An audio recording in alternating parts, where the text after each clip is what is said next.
Tell us a bit about this new organization. Well, we are an umbrella group for the nation's faith communities as they work together on religious freedom public policy issues and the messaging surrounding those public policy issues. So all religious groups will tend to have their own public policy apparatuses, whether that's the Catholic Church, the LDS Church, the Baptist Church, etc. But they have all decided that when they work together, and they are increasingly work together on these issues of religious freedom, that they're doing it under the umbrella of the First Amendment Partnership in Washington, D.C.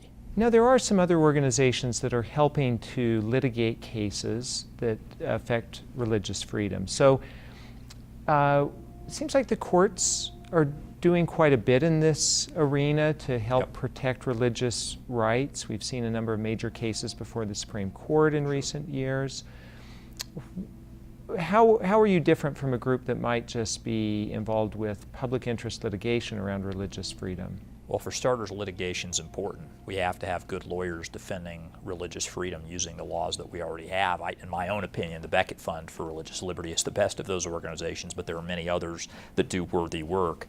But in the end, these court cases are frequently decided based upon statutes passed by the federal government and state legislatures. Recent cases have been decided based upon a very important 1993 federal law called the Religious Freedom Restoration Act. Many of these state cases are decided under state statutes. So literally the amount of religious freedom you have in a state can be dependent upon what your state legislature does. Are local statutes at all involved with, do they raise a concern or an opportunity? They can. There are sometimes local laws, zoning laws, actions of local governments that impact religiously oriented businesses and also religious institutions. I mean, really, 80% of the laws we have in this country are not from the federal government. They're from state, local, and even below local laws and regulations. And so really any kind of law or regulation that a government does has a chance of butting up against religious freedom, and that's what we have to be careful about. And in terms of thinking about religious freedom, are we thinking just about what affects a church in its operations, or does it extend beyond just what a church might want to do?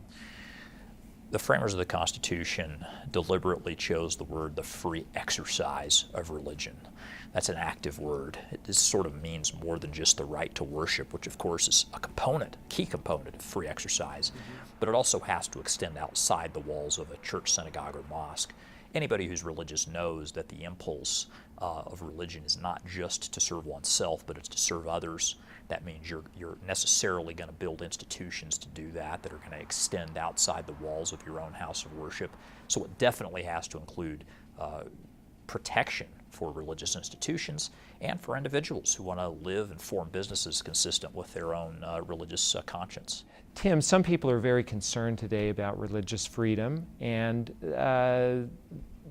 I think it stems a bit from increased secularism in our society, perhaps a misunderstanding of religious freedom. But I wonder, are you optimistic or pessimistic about where we're going in terms of thinking about the rights of people of faith and conscience in our country?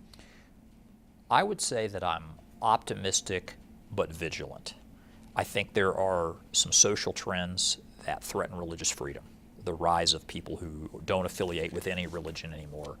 It's not good for religion and for religious freedom that that's the case, because you have fewer people who really have a rooting interest in a particular religious team, if you will. Mm-hmm. So that's a troubling trend. On the other hand, we have these great victories in courts. We have laws that are passing all around the country with very strong bipartisan majorities to protect religious freedom. So I think you always, in these cases, have to look at the threats and you have to look at the good reasons to be optimistic as well. So Tim, if I'm a person of faith who might be concerned and vigilant with regard to religious freedom within my own community, what are some ways that I might get involved to show that kind of vigilance? think the first and easiest thing you could do is to go to a website called faithcounts.net.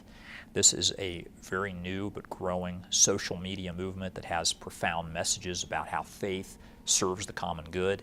It's not on behalf of any particular faith community. It's been on behalf of all faith communities, and indeed many communities are involved in this effort. It's an easy way for you to share important messages about faith on whatever social media platforms you are personally active in. Another thing you can... And that's faithcounts.net. .net, faithcounts.net. Another thing, if you're more interested in the legislative side of things, obviously you can encourage state legislators that you know to be involved with this issue, to interface with us. We are at firstamendmentpartnership.org. Okay. You can go to our website. You can contact us through that website. If you want to connect us to faith leaders or legislators in your community, we're very happy to have those connections.